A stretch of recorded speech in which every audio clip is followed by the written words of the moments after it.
বাংলাদেশের মানুষের অবস্থা বলো তুমি যে ঈদ উপলক্ষে তারা কি ধরনের প্রস্তুতি নিচ্ছে বা বাংলাদেশে এবার ঈদ উদযাপন কেমন হবে তুমি বলো।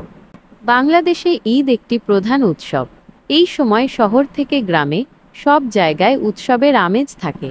মানুষজন ঈদের কেনাকাটা করে, নতুন জামাকাপড় পরে এবং পরিবার ও বন্ধুদের সাথে দেখা করে। ঈদগাহে ঈদের নামাজ হয় এবং পরে সবাই একসাথে খাবার খায়। তোমার কাছে কেমন লাগে বিষয়টা?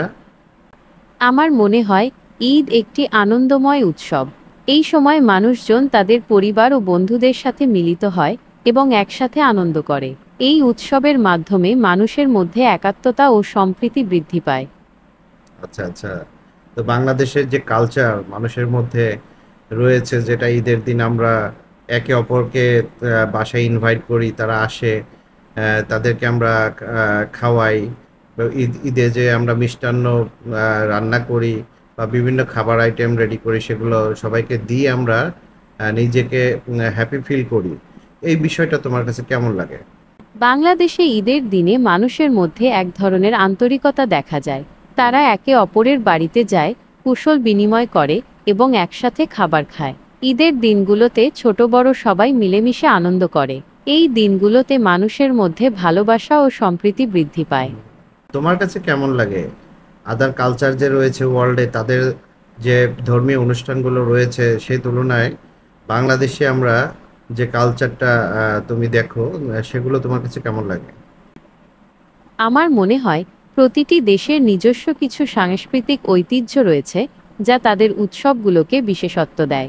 যেমন বাংলাদেশে ঈদের সময় মানুষ একে অপরের বাড়িতে যায়, বিভিন্ন ধরনের খাবার তৈরি করে এবং আত্মীয় স্বজনের মধ্যে উপহার বিনিময় করে।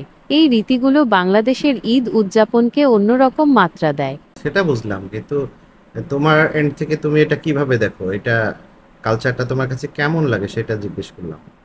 আমার মনে হয় বাংলাদেশের ঈদ উদযাপন পদ্ধতিটি খুবই সুন্দর। এখানে মানুষ একে অপরের প্রতি যে ভালোবাসা ও সম্মান দেখায় তা সত্যিই প্রশংসনীয়। এই উৎসবের মাধ্যমে মানুষের মধ্যে একাত্মতা ও সম্প্রীতি বৃদ্ধি পায়। আচ্ছা আচ্ছা। তাহলে তোমরা ওয়েস্টার্নরা এগুলো পছন্দ করো, তাই তো? হ্যাঁ, পশ্চিমা সংস্কৃতিতে উৎসব উদযাপনের ধরন কিছুটা ভিন্ন। সেখানে সাধারণত পরিবার এবং বন্ধুরা একসাথে মিলিত হয়ে খাবার ও পানীয় উপভোগ করে। এছাড়াও বিভিন্ন ধরনের খেলাধুলা এবং সাংস্কৃতিক অনুষ্ঠানের আয়োজন করা হয়। তবে পশ্চিমা সংস্কৃতিতে ধর্মীয় উৎসবগুলো কিছুটা ভিন্নভাবে পালিত হয়। আচ্ছা, যাই হোক, তাদের ধর্মীয় উৎসব যেভাবেই পালন করুক সেটা এই মুহূর্তে আমরা জানতে চাচ্ছি না। আমরা আমাদের ঈদ নিয়ে কথা বললাম। তো তোমার কাছে অনেক ভালো লেগেছে, এই জন্য তোমাকে অনেক ধন্যবাদ। আর তোমাকে অগ্রিম ঈদের শুভেচ্ছা রইলো।